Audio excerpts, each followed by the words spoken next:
Guy like, all right, cool. Y'all want me to fight over that? Send me something first. Yeah. Send me something first. Right. I don't gotta fight. You know why fighters going over there? Because they can't sell here. I can sell here. So I ain't gotta go over there. Right. What they making over there, I'm making here. Right. Gervonta Davis has always been straightforward, but his recent comments have left fans wondering about his dedication to boxing. Over the past few months, it's been clear that he's frustrated with the sport. From calling boxing trash to his public feud with promoter Leonard Ellaby, Davis's feelings toward boxing seem more uncertain than ever. 5 is after next year, I'm out of it. To make matters worse, Davis's absence from the highly regarded Ring Magazine Awards has only intensified the speculation. Known as the Oscars of boxing, the event in London brought together some of the biggest names in the sport, making Davis's no-show even more noticeable. He feel like he got the power because he got the cash. So it's like, let me on everybody else type shit. Let me take. But he's, I mean, I don't know. You can't. The event featured stars like Alexander Usyk and Evander Holyfield, along with rising talents such as Ryan Garcia, Shakur Stevenson, Teofimo Lopez, and Devin Haney. But one big name was missing: Tank Davis. His absence sparked a lot of questions, with many wondering why a fighter of his level wasn't there. Davis didn't stay quiet about it, taking to social media to voice his frustration, and he made it clear that his anger was aimed at none other than Saudi Arabian sports mogul Al Haymon, who owns the ring.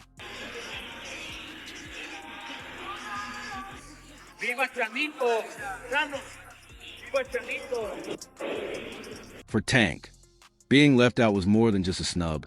It highlighted bigger problems in boxing. He's been outspoken about his frustration with the sport's politics and the growing focus on money, which he feels is pushing fighters and fans aside. Boxing is all about politics now. Davis has said, it's not about the fighters anymore. It's about people who don't even care about the sport making the decisions. His frustration seems to stem from a belief that the sport's core values are being lost, and his ongoing tension with Al Haymon has only made him more disillusioned. Well, it looks like Turkey on the sheet. Maybe buying PBC. Up to $1 billion in debt. So Gervonta Davis talking about he needs 2 Ferraris. Let's just say he's going to be calling himself Abdul Wahid a lot more. The relationship between Davis and Al Haymon seems to have soured after a series of failed talks. Recently, Davis revealed that Al Haymon offered him a chance to take part in a big event in Saudi Arabia, part of the country's push to bring top fighters to the region. But Tank made it clear he wasn't going to make things easy. In a move that some saw as bold and others as clever, Davis insisted on 2 Ferraris just to even sit down and discuss the deal. Excellency over there in Saudi Arabia, he got it going on. I'm going to go ahead and say it. He just may be the savior of boxing. It's reported that he wants Tank Davis in Saudi. To many, the request for 2 Ferraris might have seemed excessive, but for Davis, it wasn't about luxury. It was about making a statement. He wanted to show his value in an industry he feels is more focused on money than true love for sport. They think they can throw money at you, and that's enough, Davis said. But for me, it's not just about the money, it's about respect. And I didn't feel respected. Al Haymon, for his part, responded with a mix of humor and defiance, joking, "We'll send you 2 gloves if you want. That's it." No. Right. Turkey said he got your 2 Ferraris ready. What you think about that? Oh, Turkey said he got your 2 Ferraris ready. I need 3 now. Yeah. David, boxing is heading. Boxing isn't the same anymore. Davis said earlier this year, there's too much drama, too much trash, and not enough focus on what really matters. At the time, some dismissed his comments as the ranting of a fighter at the peak of his career. But as time has gone on, it's clear that his concerns are much deeper.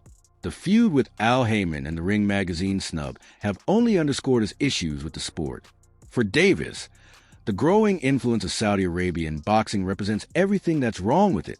While many fighters have welcomed the huge paydays, Davis remains cautious. It's all about who can pay the most now, he said. They don't care about the fights, the fans, or the fighters. It's just about the money. My experience with Turkey has been, a pleasure. Everything has been straight down the line. Everything's been good. The conversation's been great. Not everyone shares Davis's skepticism, though. Some argue that the influx of money into boxing, particularly from places like Saudi Arabia, has helped revitalize the sport, opening up new opportunities for fighters and attracting wider audiences. For many, the chance to secure life-changing paychecks is enough to overlook concerns about the growing commercialization. But Davis has a different perspective. "I've worked hard to get where I am," he said. "This isn't just about a paycheck for me. It's about what boxing stands for." Conference, it looked like you were talks about retirement was not even discussed at this moment, and now it's something you keep on repeating. Is it just because obviously what you've done through boxing since you were a kid and everything? Davis's frustrations with Al Haymon go beyond just money. The pressure to agree to terms, along with what he saw as a lack of genuine respect, left him feeling disillusioned. "They made it clear they wanted me and were willing to do whatever to get me, but it felt forced," Davis said. "It wasn't about the fights or the fans. It was about their agenda." This frustration mirrors his broader criticisms of boxing, where he feels fighters are often treated as pawns in a larger game. Adding to the tension is Davis's contentious relationship with other fighters and his willingness to speak out about what he sees as flaws in the system. His back and forth with Terrence Crawford, for example, highlighted how financial concerns often take center stage in boxing. After Crawford commented on Davis's frustrations, Tank fired back by comparing their earnings, drawing attention to how money is becoming more important than merit in the sport. He feel like how I feel when I be wanting to see them big fights be made. He got the money to throw it at everybody so they can shut up talking about that money. Self in as the middleman to get the job done. Shakur Stevenson, another top fighter, also weighed in on the Davis-Al Haymon feud. He suggested that Al Haymon might eventually offer Davis an offer too good to refuse to bring him to Saudi Arabia, highlighting the growing influence of the Saudi Sports Authority. But for Davis, it's not just about the size of the paycheck. It's about preserving what he believes is the true essence of boxing. Tank's increasing frustration with the sport has led some to wonder if he might consider walking away altogether.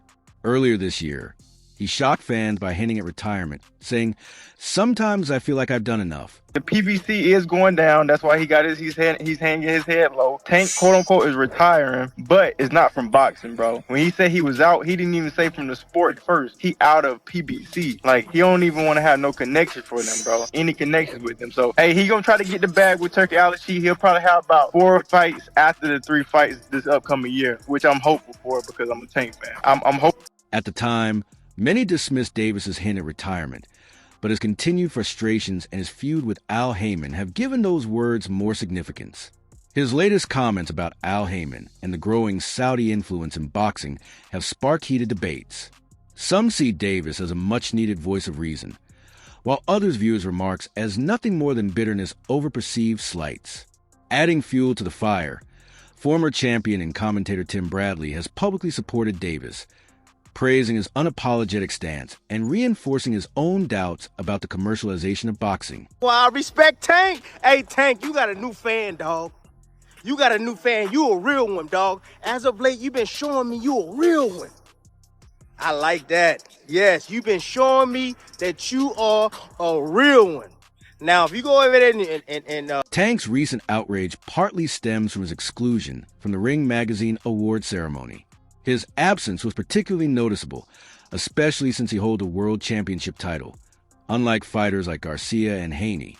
To make matters worse, Garcia is currently suspended for testing positive for Ostarine, and his victory over Haney was overturned to a no contest, which only fueled Davis's sense of disrespect. Given Tank's credentials and fan following, the snub felt unjustified. However, Davis's criticisms of the boxing world go beyond just award shows. His feud with Al Haymon reflects his deeper dissatisfaction with where boxing is headed. Al Haymon's response, offering Davis a pair of gloves instead of Ferraris, set off a fiery exchange of words. Davis didn't hold back his lifeless spectacles, pointing out the small crowds and lack of atmosphere, especially when compared to the electric energy of major fights in the United States. "I sell where I'm from in America," Tank said, underscoring his belief in his domestic star power. David, he said to me, send to me 2 Ferrari to play in Saudi Arabia. I said to him, we will send to you 2 gloves if you want to play in Saudi Arabia. That's it.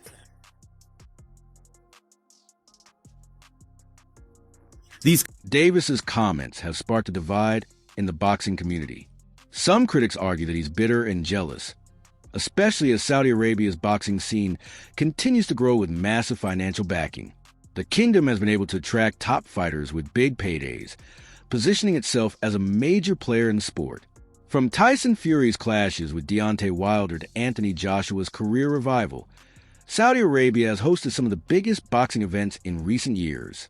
Tank's refusal to get involved has led some to accuse him of being unable to compete in this new, globalized arena.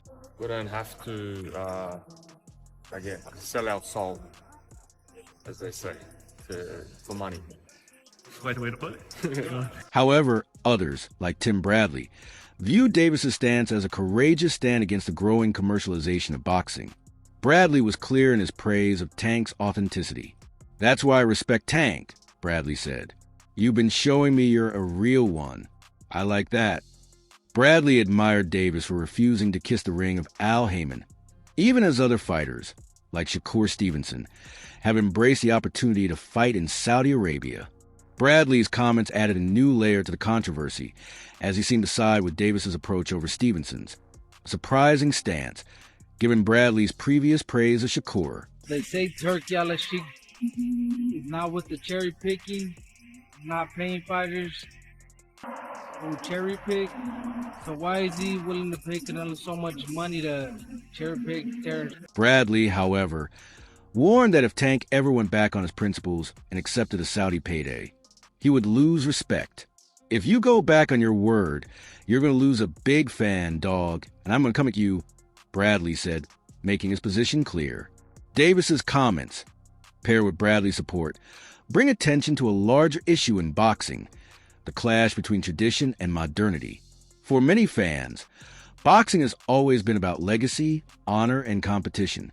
Fighters like Davis, who have built their careers on domestic fan bases and personal connections to their communities, see the Saudi influence as a betrayal of those values.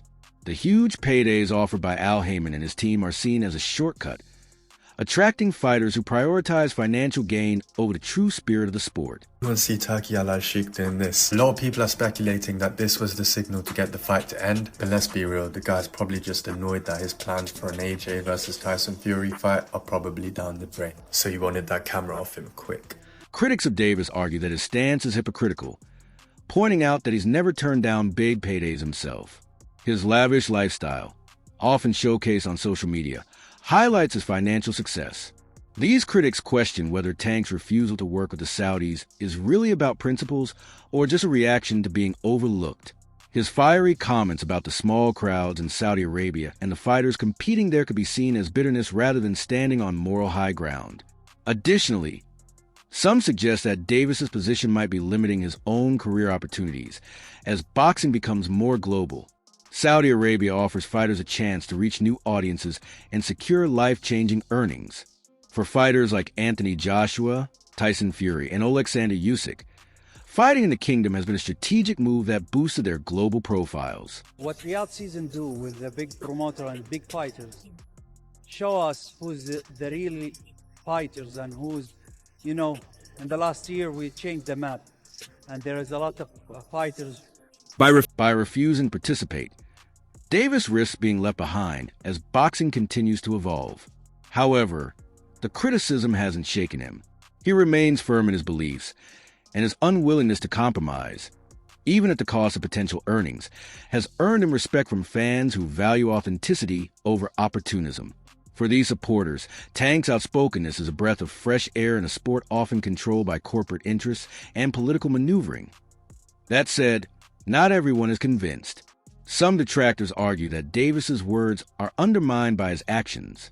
His demand for Ferraris, while meant to make a point about his worth, came off as excessive to many.